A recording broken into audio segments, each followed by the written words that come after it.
It's interesting. The song Toby picked out there a while ago, I am resolved.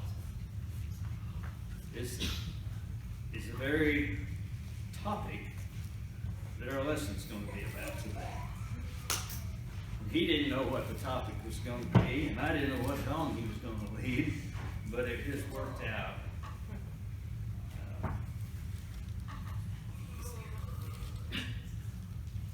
Today, if you want to find Luke chapter 7, eventually we're going to get there. We're going to start in Matthew chapter 11, and we're going to end up in Luke chapter 7. So those two places, if you want to follow along.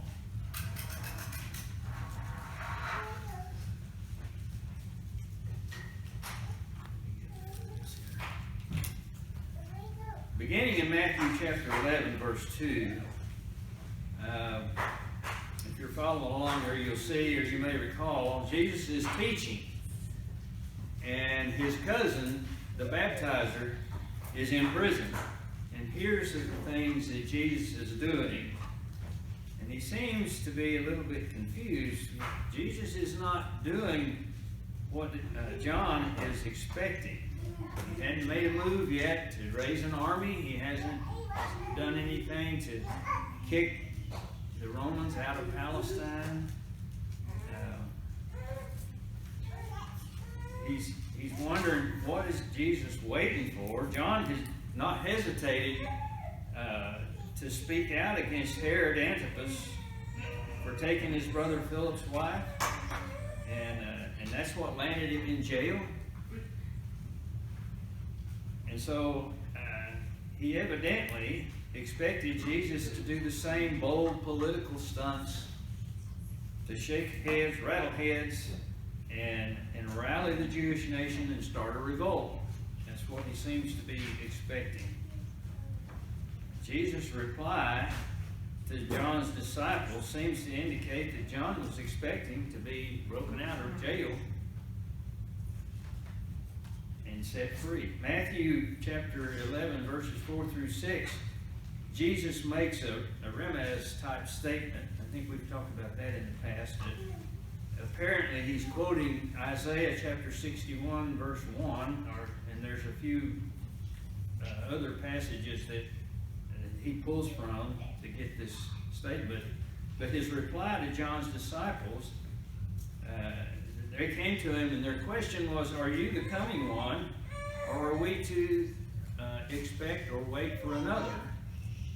And he says to tell John, the blind see, the lame walk, the lepers are cleansed, the deaf hear, the dead are raised, the poor have the good news preached to them.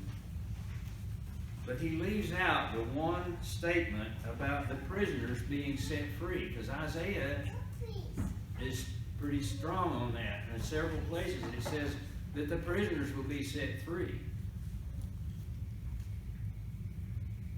But by leaving that one statement out, Jesus is sending John a message. You're not going to get out of prison.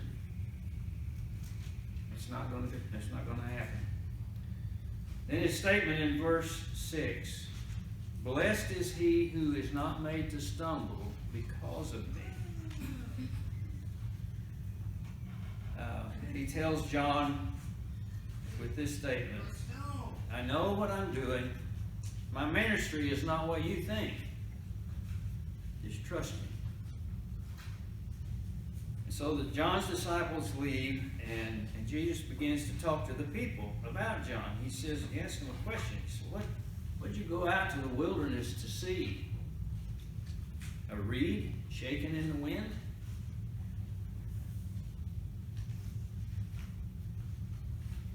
Or was it a man clothed in soft clothes? John was anything but a quaking reed. Nor was he a soft, pudgy man in the king's court. He was a prophet, and he had the backbone of a prophet. In verse 10, Jesus says, for this is he of whom it is written, behold, I send my messenger before your face, who will prepare your way before you. There is no one, Jesus says, who is greater than John the Baptizer. But whoever is least in the kingdom of the heavens is greater than John. They would have all the people would have known that phrase, that phrase, behold, I send my messenger before your face.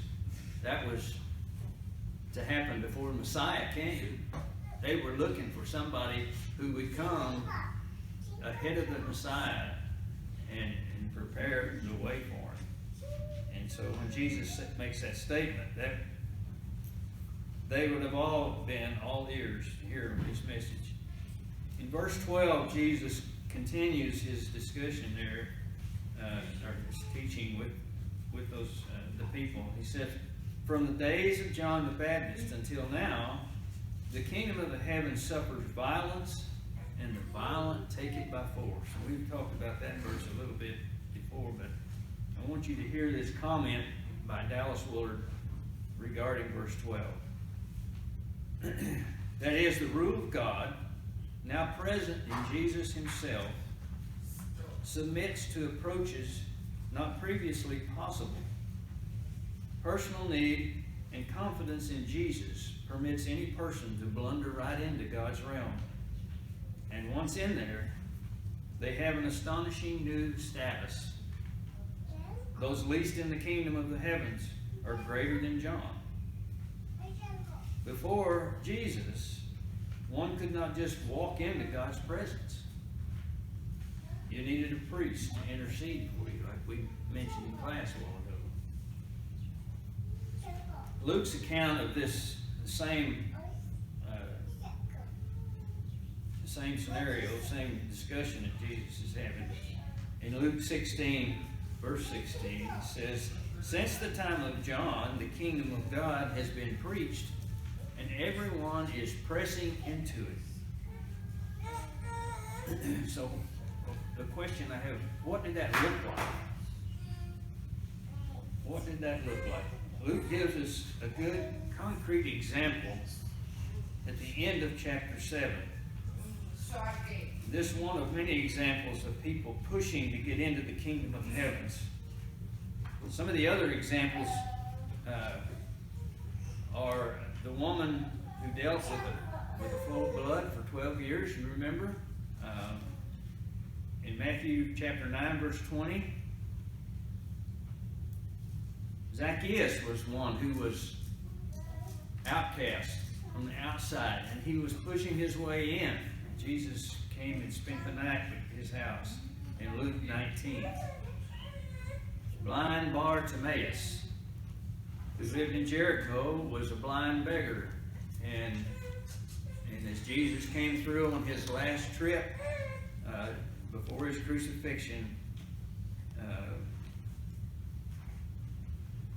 Bartimaeus, actually that means son of Timaeus,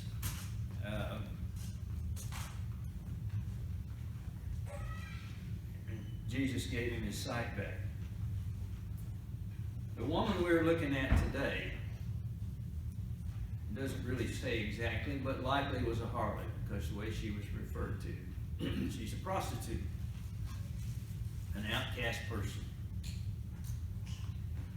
She makes her living, such as it is, by selling what God gave her to save only for her husband.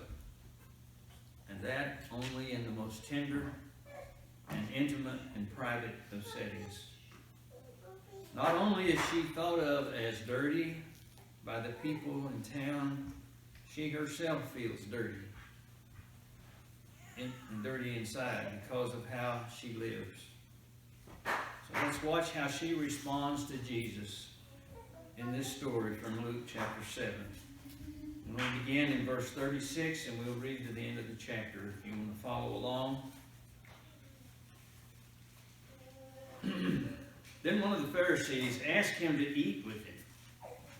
And he went to the Pharisee's house, and he sat down to eat. And behold, a woman in the city who was a sinner, when she knew that Jesus sat at the table in the Pharisee's house, brought an alabaster flask of fragrant oil, we might call it lotion, and stood at his feet behind him weeping. And she began to wash his feet with her tears, and wiped him with the hair of her head.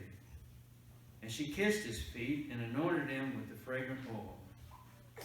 Now when the Pharisee who had invited him saw this, he spoke to himself, saying, this man, if he were a prophet, would know who and what manner of woman this is who is touching him, for she is a sinner.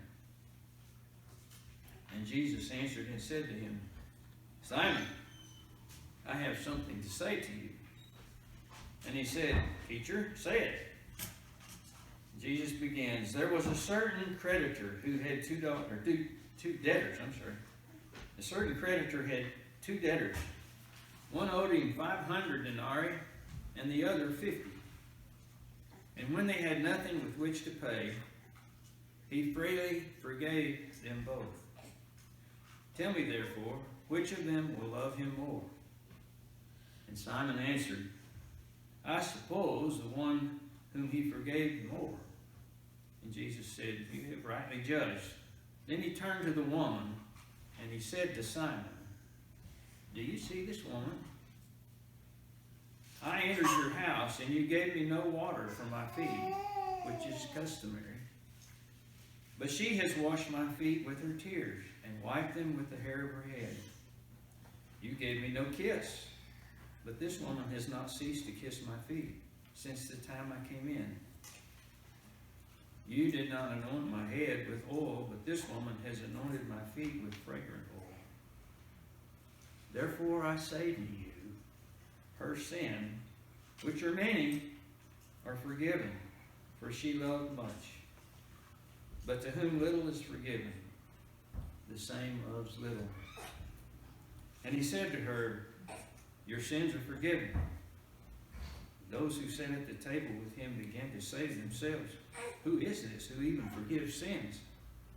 And then he said to the woman, your faith has saved you. Go in peace. You think about it a little bit. This woman has obviously seen Jesus caring for and teaching people. She has seen God working with him and loving people through him. She recognized who he was and who dwelt in him. And that vision won her trust. His behavior has given her hope that she can have forgiveness and a new start. Her heart is full of hope. She will not miss this opportunity. She is aggressive and forces her way to him.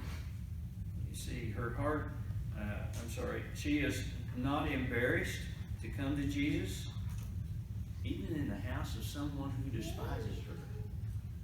She is really out of place here. Even in front of his guests, who also think she is contaminated beyond the possibility of being cleaned up. Jesus' statement to Simon, her sins, which are many, are forgiven. No list of proprieties, no hoops to jump through, just, she loved me much. She knew she was forgiven and accepted before he even said the words. She is not begging forgiveness with her tears. Her tears are of gratitude. Be sure to see the connection between trust and love. This woman could see his loving behavior towards the poor, the rejects. That God was with him and in him, and it broke her heart with gratitude and love. She had seen many men, but none like this Jesus. This is gospel.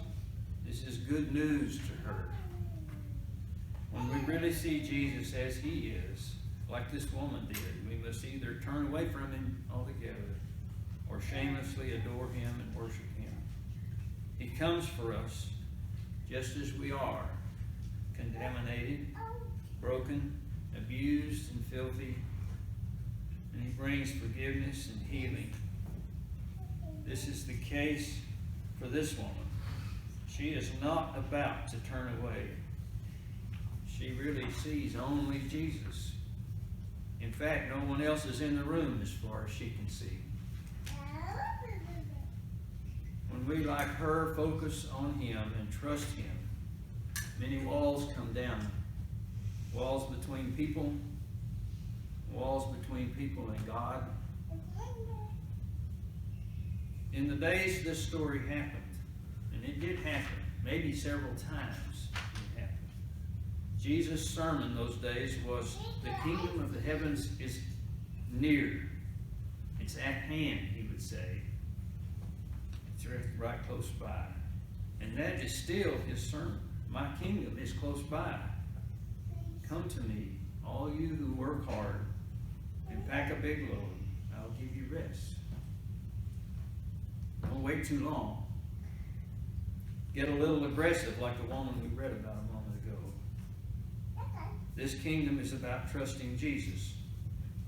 Not knowing the answers. Not about getting your own act together. Not setting the rules. He is the king. He knows what He's doing. And He is trustworthy. And He will do the right thing. You can count on that. So, as we end, I have a question. There are two storylines going on here. Simon, who didn't think he needed any forgiveness, and the woman who knew very well how much she had to be forgiven of. Jesus put you in this story when He told it. You are here. You have a choice which person you will be. Simon or the woman. What will you choose? Think about that this week. We all make that choice. Sometimes we make it daily. If you have a need that we can help you with, or prayer requests that you would like for us to spend time praying with you about, we'd be glad to do that this morning if you will come as we stand and we sing this final song.